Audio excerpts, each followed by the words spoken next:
Exode chapitre 3, le verset 1 à 5. Moïse faisait paître le troupeau de Jéthro, son beau-père, sacrificateur de Madian, et il mena le troupeau derrière le désert et vint à la montagne de Dieu à Horeb.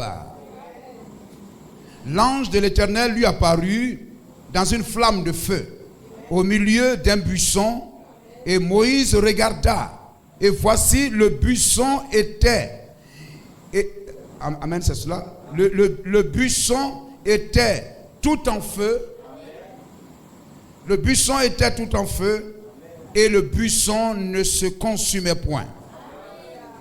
Moïse dit, je veux me détourner pour voir quelle est cette grande vision et pourquoi le buisson ne se consume point. L'Éternel vit qu'il se détournait pour voir, et Dieu l'appela du milieu du buisson, et il dit, Moïse, Moïse, et il répondit, me voici. Et Dieu dit, n'approche pas d'ici, ôte tes souliers de ton pied, car le lieu sur lequel tu te tiens est une terre sainte. Et il ajouta, je suis le Dieu de ton père, le Dieu d'Abraham, le Dieu d'Isaac et le Dieu de Jacob. Moïse se cacha le visage car il craignait de regarder Dieu. On peut aller jusqu'au verset 8, le verset 7. L'Éternel dit, j'ai vu la souffrance de mon peuple qui est en Égypte, et j'ai entendu les cris que lui font pousser ses oppresseurs, car je connais ses douleurs. Je suis descendu pour le délivrer, amen, pour le délivrer de la main des Égyptiens et pour le faire monter de ce pays dans un bon et vaste pays, dans un pays où coule le lait et le miel, dans les lieux, amen, dans les lieux qu'habitent les Cananéens, les Héthiens, les Amoréens, les Phéréziens, les Éviens et les Jébusiens. Oh, gloire à toi, Seigneur. Oh Dieu, je prie que, Seigneur, ton nom soit glorifié. Oh, ce que tu as fait pour ce premier exode, tu le fais pour ce troisième.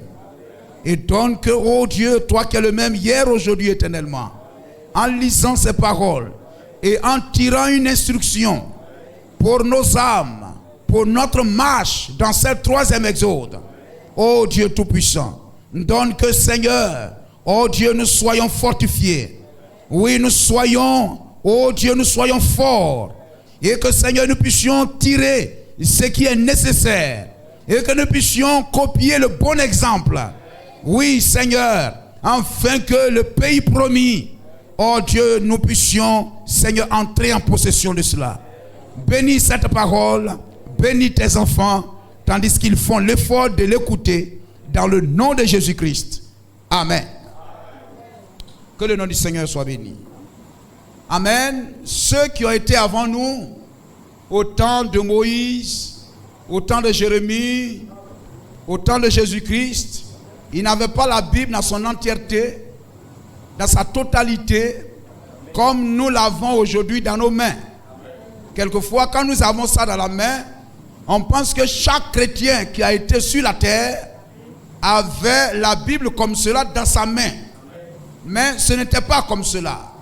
Amen. Les livres, amen, c'est dernièrement avec l'imprimerie, amen, que, voyez-vous, au 15e siècle par là, que nous pouvons avoir cela comme cela.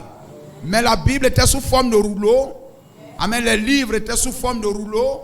Amen. Des papiers pliés comme cela. Amen. Et, amen, cela était rangé. Et lorsqu'on devait lire Ésaïe, on tirait le rouleau d'Ésaïe, on déployait cela. Et puis on lisait, etc.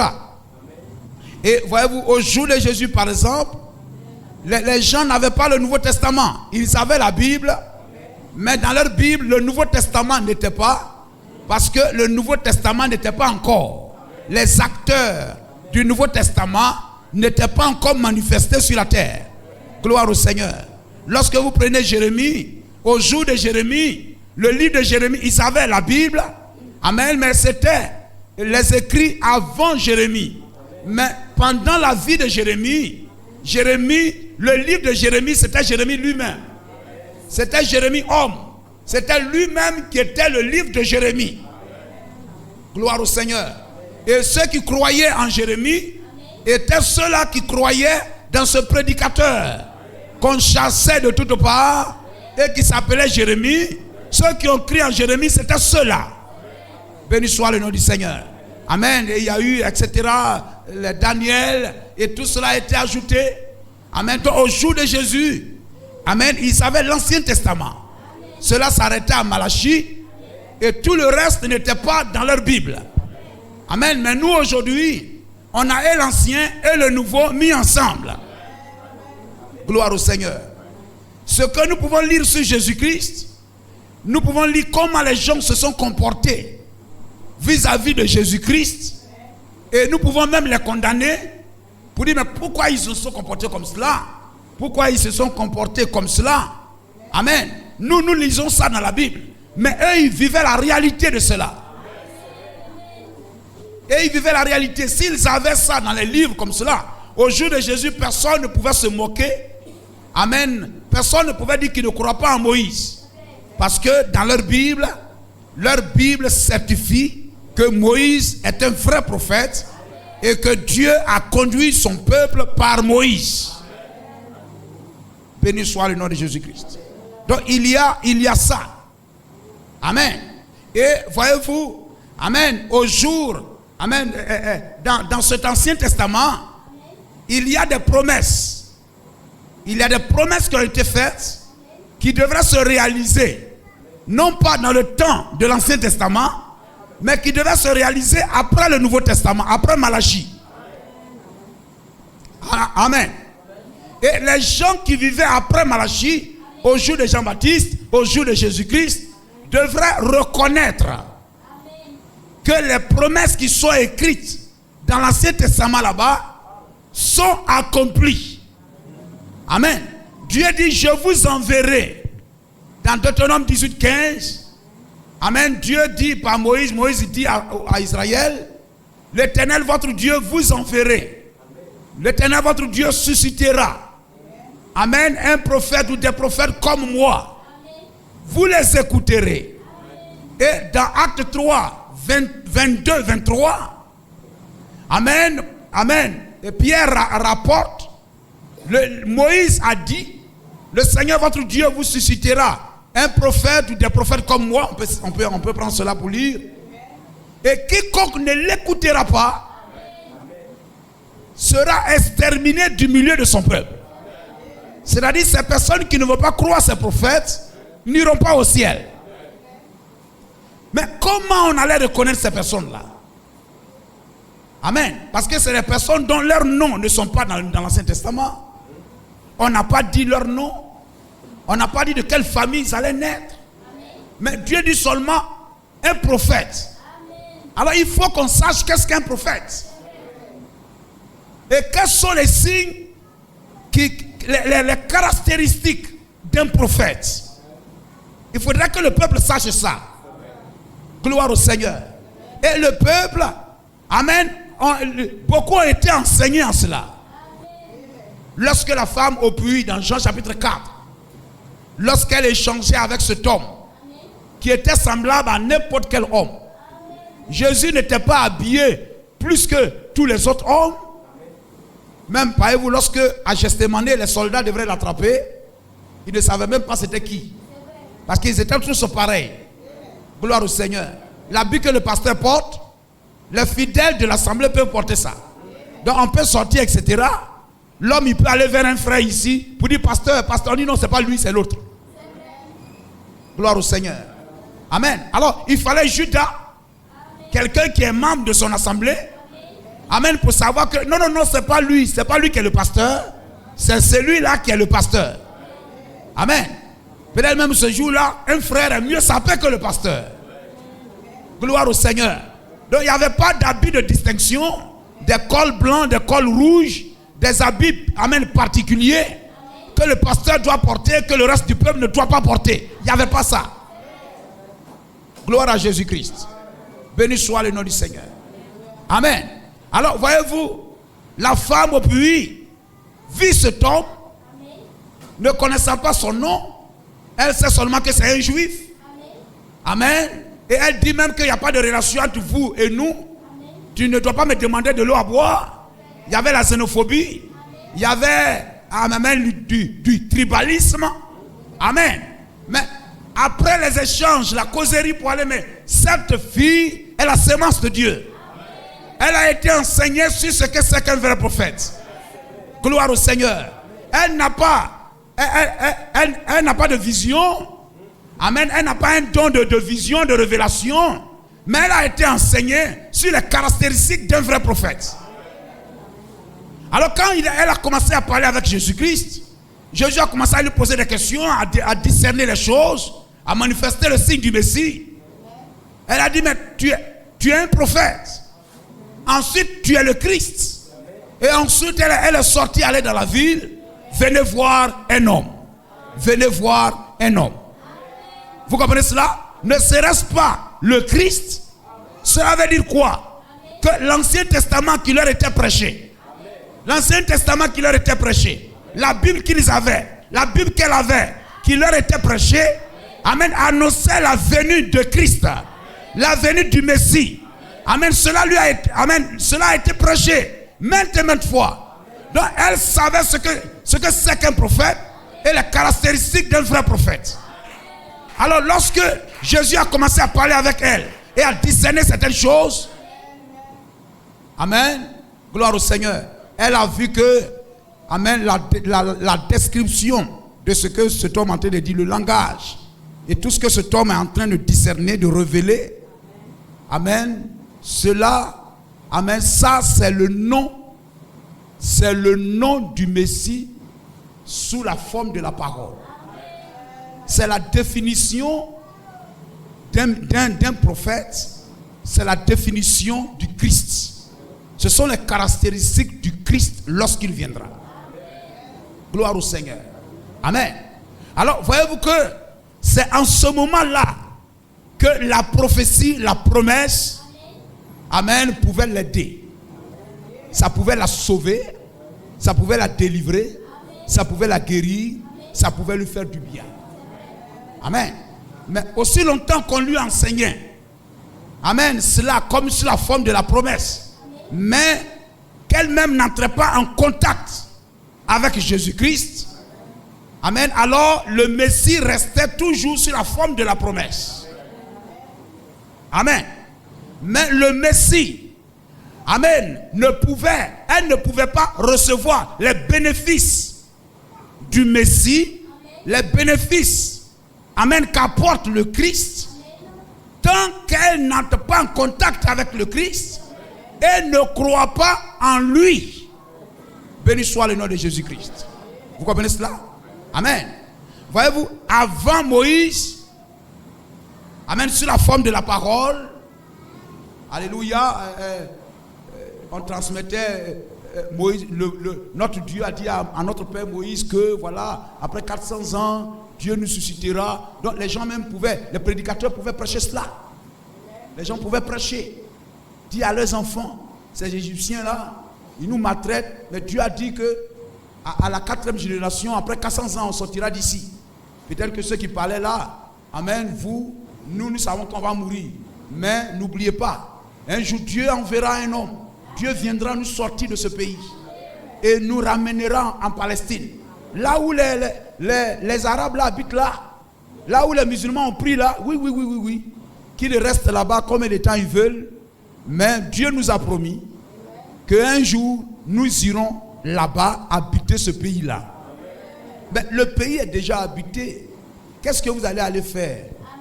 Hein, papa? Qu'est-ce que tu parles? Mais le pays est déjà habité. Des géants, des gens occupent le territoire. Est-ce qu'après 400 ans, vous êtes sûr qu'ils vont accepter de croire que le pays là c'est pour nous? Amen. Et papa pouvait dire, moi je ne sais pas, mais ce que je sais, Dieu a dit que nous retournerons là-bas et que ce territoire là sera notre pays. Gloire au Seigneur. Amen. N'oubliez pas cela. Peut-être que vous, la mort va vous prendre, mais ce que Dieu a dit dans sa parole finira toujours un jour par s'accomplir. Amen. Donc aussi longtemps que la promesse restait, amen, je peux dire dans les Écritures, restait encore dans la Bible, on peut dire ça, c'était un Ancien Testament, n'est-ce pas? C'était un Ancien Testament. Amen. Alors il pouvait lire dans cet Ancien Testament-là, vous comprenez ce que je veux dire? Amen. Que là-bas il y a une promesse, Genèse 15:16, annonçant que Dieu a dit, il nous délivrera, il nous ramènera, amen, sur le territoire d'Abraham, en Palestine là-bas. Et, amen, on peut caricaturer cela, et les gens, ils pouvaient prêcher cela. Parce que quand Moïse était venu, les Juifs qui étaient là savaient qu'un jour Dieu allait nous ramener. Amen. Quand Dieu a envoyé Moïse, va leur parler. Dis-leur que le Dieu d'Abraham, d'Isaac et de Jacob m'a envoyé. Amen. Pour vous faire sortir de ce pays. Ils n'ont pas dit non, c'est faux, il n'a pas dit ça. Ça veut dire qu'ils savaient cela. Ils ont été enseignés, ils ont été instruits qu'un jour ils sortiraient de ce pays-là. Que ce pays-là n'est pas leur pays. Le pays promis à Abraham et à sa postérité, ce n'est pas le territoire de Cam. C'est le territoire de Seth. C'est le territoire de Canaan. Amen. C'est le territoire d'Abraham. Promis à Abraham. Gloire au Seigneur. Alors on pouvait leur prêcher cela. Amen. Et voyez-vous, un an est déroulé, un an s'est écoulé, 2 ans, 10 ans, 20 ans, 100 ans, 200 ans. Les pères mouraient, mais la promesse ne mourait pas. Amen. Et au fur et à mesure qu'on s'approchait de cette date, amen, les gens réveillaient cela dans l'esprit des enfants. Nos pères sont morts, sont venus ici. Et aujourd'hui, nous sommes au 31 décembre de l'an 300 de notre venue en Égypte. Et nous savons qu'il nous reste 100 ans. Après ces 100 ans, nous retournerons. Alors le Père qu'elle a dit à son fils, vous ne mourrez pas. Amen. Que Dieu vous fera sortir d'ici. Amen. Mais pourquoi? Non, Dieu a dit à Abraham, notre Père, que après 400 ans, à la 400e année, à la 4e génération, il nous fera sortir d'ici. Mais comment il pourra nous faire sortir d'ici? Je ne le sais pas. Mais Dieu a dit qu'il le fera. Alléluia. Dieu a dit qu'il le fera. Gloire au Seigneur. Amen. Alors, alléluia. Ils pouvaient lire cela. Amen. Mais cela ne leur apportait pas la délivrance. Genèse 15:16 ne les délivrait pas. Leur donnait de l'espoir. Mais ça ne pouvait pas briser les liens de l'esclavage. Amen. Genèse 15:16 ne pouvait pas briser les liens de l'esclavage. Aussi longtemps que ça restait sous la forme de la promesse. Amen. Il faut que Genèse 15:16 devienne un homme. Devienne un homme. C'est-à-dire un homme vienne pour manifester Genèse 15:16. C'est ce que nous appelons la parole faite chair. Vous comprenez cela? Amen. La parole a été promise. Qu'un libérateur viendra. Dieu nous délivrera. Gloire au Seigneur. Alors, et ils savaient que quand Dieu a dit qu'il nous délivrera, cela veut dire que cela s'opérera par un homme. Alors, aussi longtemps que Genèse 15:16 restait sur la forme de la promesse, ça ne pouvait sauver personne. Ça les gardait toujours esclaves en Égypte. Jusqu'à ce que Genèse 15:16 devienne un homme. Devienne Moïse. Alors, la délivrance est venue. Vous comprenez cela? Les gens peuvent connaître toutes les promesses de la Bible, connaissent même la Bible par cœur. Mais ils doivent savoir le temps dans lequel nous sommes. Ils peuvent savoir le temps dans lequel nous sommes. Gloire au Seigneur.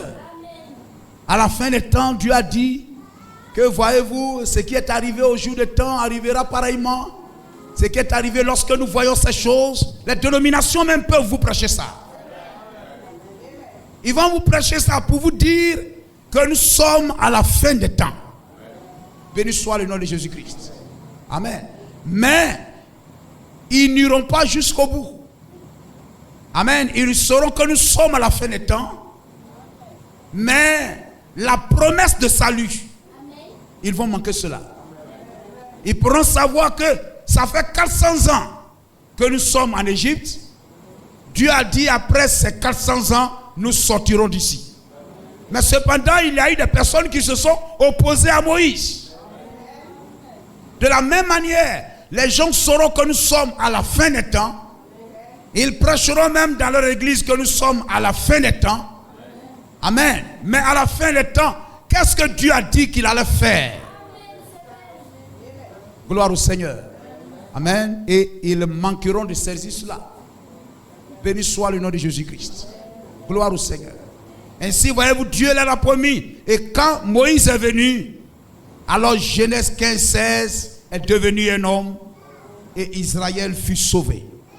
Moïse a dit, le Seigneur votre Dieu vous suscitera d'entre vos frères un prophète comme moi. Vous l'écouterez dans tout ce qu'il vous dira, et quiconque ne l'écoutera pas, n'écoutera pas ce prophète, sera exterminé du milieu du peuple. Ça veut dire que votre incrédulité dans ce prophète, votre refus de croire et de recevoir ce prophète, amen, alléluia, sera votre condamnation. Cela va vous retirer de la grâce de Dieu. Cela va vous retirer du plan de salut de Dieu. Amen. Gloire au Seigneur. Alors cette promesse est dans la Bible. Et Israël au jour de Jésus-Christ, depuis Moïse là-bas, parce que Moïse l'a dit dans Deutéronome 18-15. Hein, tu peux mettre cela aussi, on peut le relire, etc. Donc de la même manière que Genèse 15-16 était, on peut le dire, dans la Bible, et les gens ont lu ça pendant des années depuis que cela a été prononcé. Ils ont lu, mais ils étaient toujours en Égypte. Amen. Ils étaient toujours en Égypte jusqu'à ce que la promesse devienne un homme. Alors ils ont été sauvés. De la même manière, Deutéronome 18-15 aussi est une promesse. Amen. Et la Bible ici appuie. Quiconque ne l'écoutera pas. Gloire au Seigneur. Amen. Donc il y a la promesse de la venue d'un prophète comme Moïse. C'est-à-dire ça sera un exode. Vous comprenez cela? Amen. Ça sera un exode. L'Éternel ton Dieu te suscitera du milieu de toi, d'entre tes frères. Donc ce prophète est un homme. Un prophète comme moi, vous l'écouterez. Amen. Vous l'écouterez. Alors ça c'est une promesse, une prophétie écrite dans le rouleau du livre. Et les prédicateurs peuvent tirer cela. C'est comme aujourd'hui nous prêchons l'enlèvement. La Bible dit dans l'enlèvement 1 Timothée chapitre 4, l'enlèvement 1 Timothée, 1 Thessaloniciens 4, l'enlèvement 1 Corinthiens 15, nous ne mourrons pas tous, etc., etc. Mais un jour, l'enlèvement, amen, sera manifesté. Amen. Ça va s'accomplir. Gloire au Seigneur. Ceux qui ont cru à l'enlèvement et qui ont cru au message de l'enlèvement vivront ça. Ils vont vivre ça. Béni soit le nom du Seigneur. Mais ceux qui croient qu'il y aura l'enlèvement, les dénominations prêchent ça. Hein, la dernière fois, j'écoutais Jimmy Chouaga qui prêchait ça, l'enlèvement, etc. et tout ça. Mais le message qui donne la foi de l'enlèvement, ils ont rejeté ça. Amen. Élisée suivait Élie, n'est-ce pas? Il arrive à Gilgal, il arrive à Jéricho, il arrive ici. Les gens sortent de toutes parts. C'était les fils des prophètes. C'est-à-dire ce ne sont pas des païens, ce sont des croyants. Ils sortent là, ils viennent, ils disent à Jérémie, sais-tu que ton maître sera enlevé? Ils savent que son maître sera enlevé. Ils ont la promesse. Ils ont la promesse, ils savent. Mais ils n'ont eu aucun bénéfice lorsque cet enlèvement s'est produit. Au contraire, 42 de leurs enfants ont été mangés par les ours ou les lions. N'est-ce pas? Ils se sont moqués même d'Élisée. Ils savaient que l'enlèvement allait avoir lieu. Ils croyaient que Élie sera enlevé. Ils croyaient ça. C'est une promesse. Ils croyaient, c'est une prophétie. Ils croyaient. Amen. Mais ils n'ont reçu aucun bénéfice de l'enlèvement. Est-ce que vous comprenez cela? Pourquoi? Amen. Parce qu'ils n'ont pas cru en Élie. Amen. Alléluia. Élisée dit, je te suivrai. Élie dit, tu auras les yeux fixés sur moi. Élisée avait les yeux fixés sur Élie. Il suivait Élie. Mais les autres croyaient que Élie sera enlevé, mais ils ne suivaient pas Élie. Aujourd'hui, comme on croit même dans le message que William Branham, il aura l'enlèvement. Gloire à Jésus-Christ. William Branham prêche qu'il aura l'enlèvement. Il faut être enterré à côté de William Branham. Un frère. William Branham dit il aura l'enlèvement. Ça veut dire qu'il sera enlevé. Il est le premier croyant amené à la perfection dans ce message. Il est le premier croyant parfait de ce message. Amen. Donc, il aura l'enlèvement. Alors je sais que William Branham sera enlevé. Alors je dois être enterré à côté de la tombe de William Branham. Vous comprenez cela spirituellement? Spirituellement. Quand Abraham a lu que Job a parlé de la résurrection, même si les vers détruisent mon corps, mais je sais que dans ma chair je verrai Dieu. Quand Abraham a vu ça, Abraham a eu la révélation de ça, il a acheté le territoire là où Job a été enterré. Il faut que je sois enterré à côté de Job, même dans la tombe de Job, parce qu'il aura la résurrection. Alors je vais être là où la résurrection aura lieu. Les gens du temps d'Élie croyaient que Élie sera enlevé. Il aura l'enlèvement. Mais il y avait un homme qui suivait Élie et qui avait les yeux fixés sur Élie. Les autres croyaient que Élie sera enlevé, mais ils étaient dans leur dénomination. Ils étaient dans leurs conditions. Vous comprenez cela? Amen. Donc croire, ça est dans la Bible, c'est une promesse. Mais lorsque cela s'accomplit et que tu crois ça, tu es le vrai croyant de la promesse. Tu es un fils de la promesse. Tu crois à la parole de la promesse lorsqu'elle s'accomplit. Le but de l'appel de Moïse. Gloire à Jésus-Christ. Amen. Alors, voyez-vous, Dieu, je fais marche arrière. Dieu devrait, le temps de la délivrance arriva. Et Dieu devrait délivrer Israël. Mais Dieu le fait par le moyen d'un homme. Et cet homme que Dieu a choisi, Dieu a mis à part avant la fondation du monde.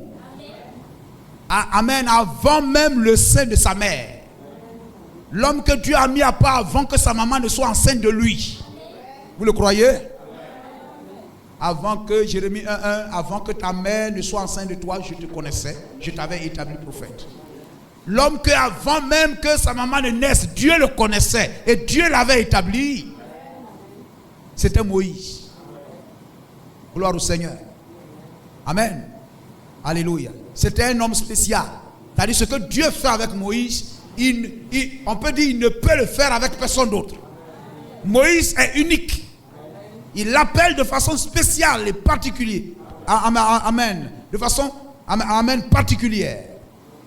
Gloire à Jésus-Christ. Amen. Et voyez-vous, Dieu, c'était l'homme pourvu par Dieu pour la délivrance et pour l'accomplissement de la promesse faite à Abraham, faite à Israël. Mais voici, cet homme est prince dans le palais de Pharaon. Dieu l'a envoyé là-bas. Ce n'était pas pour être prince, ce n'était pas pour être Pharaon, mais Dieu l'a envoyé là-bas afin de lui épargner la mort. Parce que le diable même a vu que le libérateur doit venir. Alors il a orchestré la mort de tous les enfants de 0 à 2 ans. Alors pour que le libérateur ne meure pas, comme au jour de Jésus-Christ, amen, puisque tous les enfants juifs sont condamnés à mourir, il y a un décret de mort sur les enfants juifs. Alors, puisqu'il n'y a pas de décret de mort sur les enfants égyptiens, alors il faut faire de Moïse un Égyptien. Il faut faire de Moïse un Égyptien. Amen. Alors Dieu va le prendre de Goshen. Amen. Il naît et Dieu veille sur cette sémence. Dieu l'envoie à la fille de Pharaon, etc. On l'envoie au palais.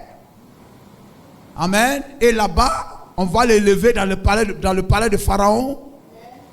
Amen. On va même payer un salaire à sa maman. Sans savoir que c'était sa maman. On va payer un salaire à sa maman pour élever son propre fils. L'homme ne peut briser l'action de Dieu. Quand Dieu a décidé de quelque chose, peut-être que le temps va vous rendre incrédule. Les difficultés sur le chemin, les embûches sur le chemin de la bénédiction, amen, va vous donner beaucoup de soucis. Amen, beaucoup de soucis, d'inquiétudes, de larmes et tout, de tristesse. Mais ce que Dieu a résolu dans ta vie, aussi longtemps que tu es sur le chemin du devoir, tu y parviendras à cela. Les décrets de mourir les enfants de 0 à 2 ans n'a pas arrêté la main de Dieu. Amen. La main de Dieu, c'était Moïse. Les ailes d'aigle, c'était Moïse. Gloire au Seigneur. Personne ne pouvait arrêter Moïse. Dieu saura toujours contourner et dribbler les actions de Satan pour faire accomplir sa parole. Amen. Puisque tu as décidé de tuer les enfants égyptiens, tu as pris un décret pour tuer, je vais faire de Moïse un Égyptien. Je vais l'envoyer là-bas, il prend un nom égyptien, il est élevé dans le palais de Pharaon, vous allez payer un salaire même à sa maman, il devient un enfant spécial. Un prophète est un homme spécial. Il est élevé dans le palais de Pharaon, il est promu même à être Pharaon, parce que véritablement un enfant de Dieu, amen, partout où on le met, il doit prospérer. Gloire au Seigneur. Dieu veille sur lui. Amen. Dans ta vie, etc., les gens voient une étoile en toi. Alors Dieu va aller le cacher dans le palais de Pharaon. C'est pas pour aller faire de lui un pharaon, mais c'est pour aller le cacher dans la maison de Pharaon pour ne pas qu'il soit tué. Le meilleur endroit où Dieu pouvait le cacher, c'était dans le palais de Pharaon. Mais ce n'était pas pour qu'il devienne pharaon. Amen. Alléluia. Alors comme il pouvait dire à William Branham, lorsque tu seras plus grand. Amen. Lorsque tu seras grand. Alors Moïse est gardé là-bas, élevé et tout ça. Lui pense qu'il va devenir pharaon. Il va devenir un prince, etc. et tout ça. Les Égyptiens l'aiment bien et tout ça. Lui pense que voilà, il a réussi et tout. Mais Dieu dit, c'est pas fini. Je t'ai envoyé là-bas pour que tu te caches là-bas. Je ne t'ai pas envoyé pour que tu deviennes égyptien. Je ne t'ai pas envoyé là-bas pour que tu deviennes pharaon, prince, etc. Je t'ai envoyé là-bas pour te cacher. Et lorsque le temps était arrivé, amen, Dieu sait réveiller le cœur de son enfant afin qu'il reçoive la parole. Alors quand le temps est arrivé, amen, alléluia, la profondeur de Dieu en lui a commencé à se réveiller.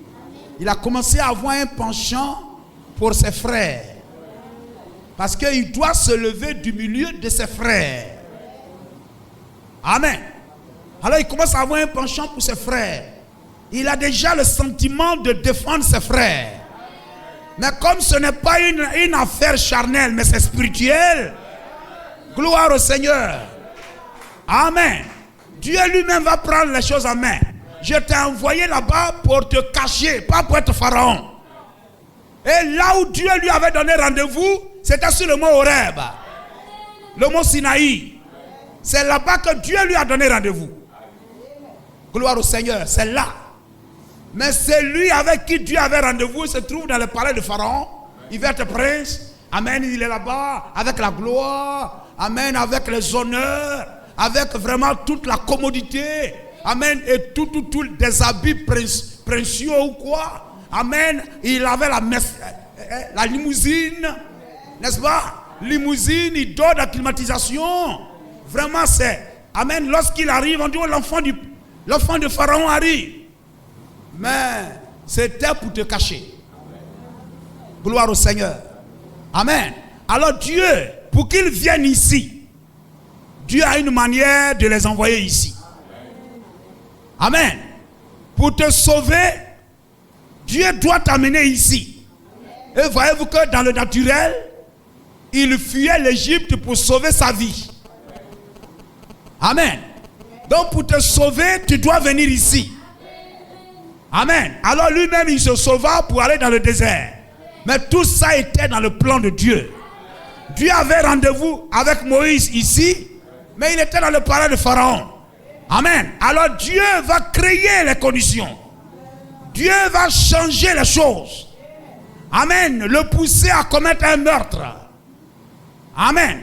Afin qu'il soit haï par les Égyptiens. Et qu'il soit chassé par les Égyptiens. Et qu'il fuit pour aller dans le désert. Et il ne va pas dans n'importe quelle nation, dans n'importe quel pays, mais dans un lieu spécial. Là où Dieu l'attendait, c'est là qu'il va aller.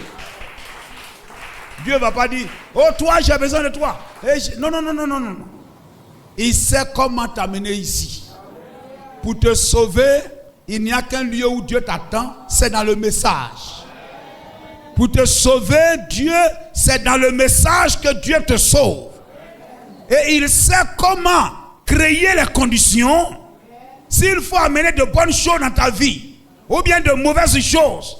Amen, la persécution, les difficultés. Amen, tout ce que Dieu peut user, il peut faire pour t'amener dans le message, il va faire.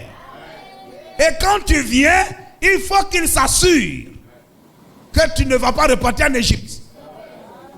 Et Dieu, amen, a fait que, amen, il a été chassé de l'Égypte. C'est-à-dire pendant qu'il fuyait, il était là, oh là là, malheureux, triste. Vraiment, je suis perdu. Est-ce que je peux m'en sortir?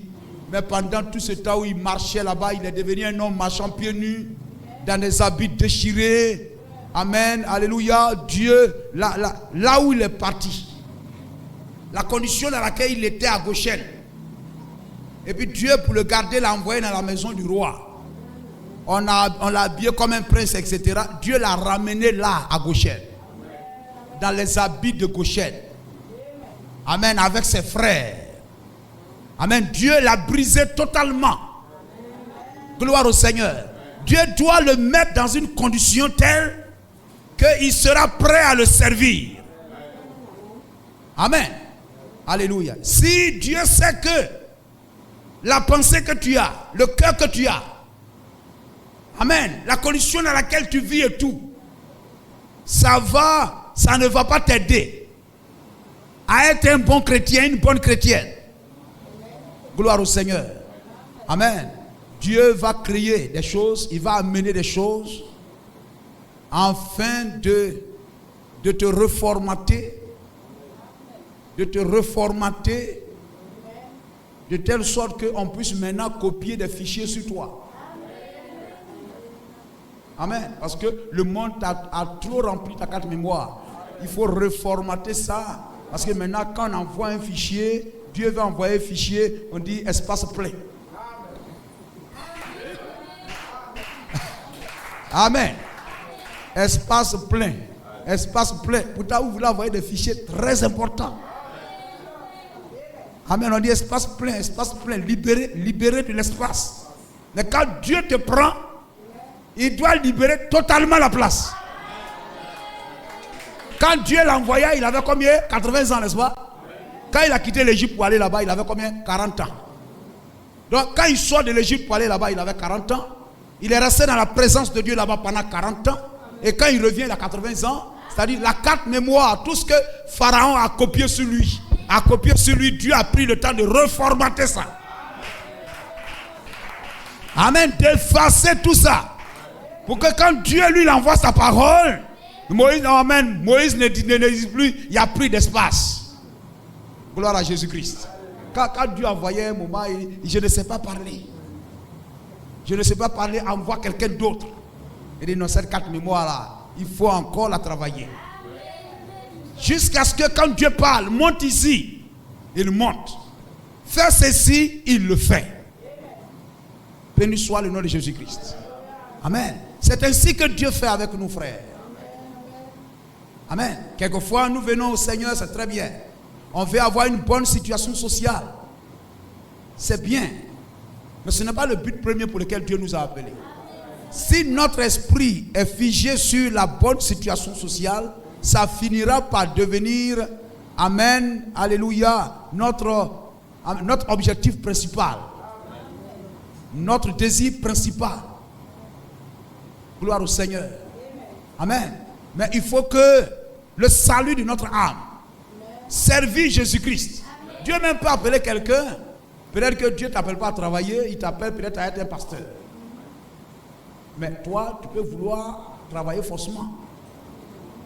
N'est-ce pas? Gloire au Seigneur. Dieu a des manières vraiment insondables. Amen. Si toi, il te permet de faire tel travail, non, ça c'est un travail, il n'aura pas le temps. Il n'aura pas le temps. Est-ce que s'il est ceci, il pourra être ceci? Non, non, non. Et puis ça là, il aura un langage bizarre.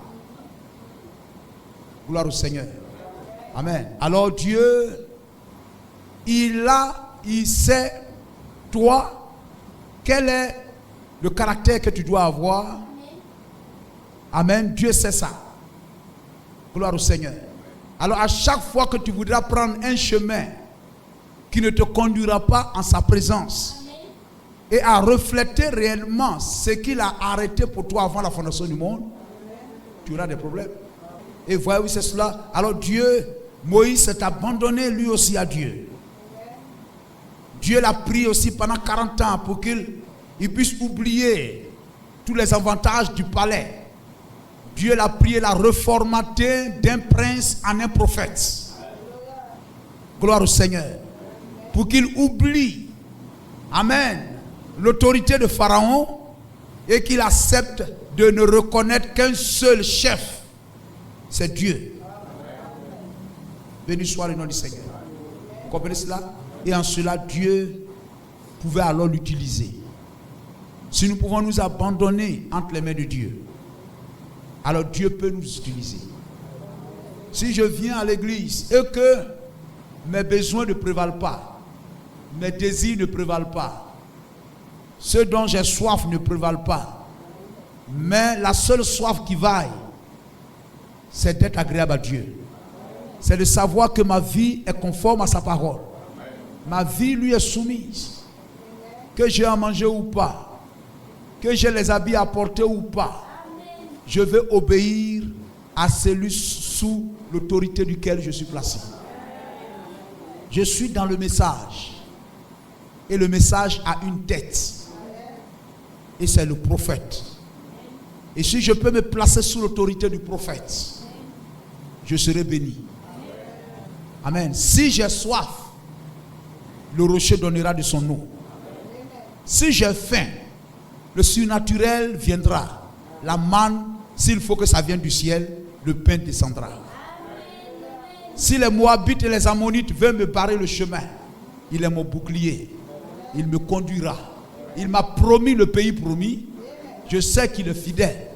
Amen. Lui seul connaît le chemin qui me conduira à ce pays-là. Dieu nous a fait la promesse. Deutéronome 18:15. Et Deutéronome 18:15 a été repris en Malachie chapitre 4. Comme Dieu l'a promis à Horeb, je vous envoie Malachie 4. Malachie 4, c'est Deutéronome 18:15. Gloire au Seigneur. Aussi longtemps que nous pouvons parler de Malachie 4 a dit, Malachie 4 a dit, Malachie 4 a dit, ça ne nous sauve pas. Gloire au Seigneur.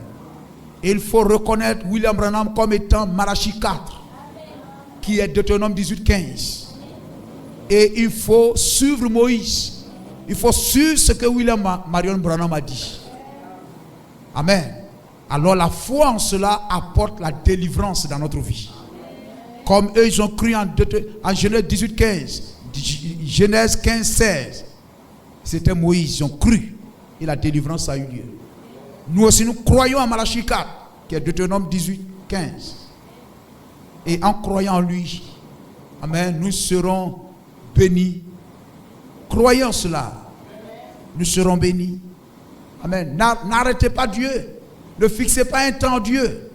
Oh Seigneur, dans un an, si tu ne me bénis pas. Non, mais dites au contraire. Mais Seigneur, même si tu ne me bénis pas, moi je t'aimerai toujours. Quel que soit ce que les gens vont dire du message, je continuerai toujours à croire. Même s'il y a des problèmes, des difficultés, des blocages, des échecs, des ceci dans ma vie. Moi je sais une chose, ce message est la vérité. Frère, Dieu doit prendre Moïse, le vider totalement et faire de lui un simple homme, un homme ordinaire. C'est alors que Dieu pouvait utiliser Moïse. Abandonnons toute notre pensée et, amen, abandonnons cette pensée-là au message. De telle sorte que nous sommes complètement abandonnés au message. Complètement, amen, alléluia, livrés au message. Amen. C'est alors que nous serons, amen, bénéficiaires de toutes les grâces, de toutes les bénédictions de Dieu. N'est-il pas merveilleux? Que Dieu bénisse l'assemblée. Que Dieu bénisse chacun de nous. Que Dieu vous bénisse.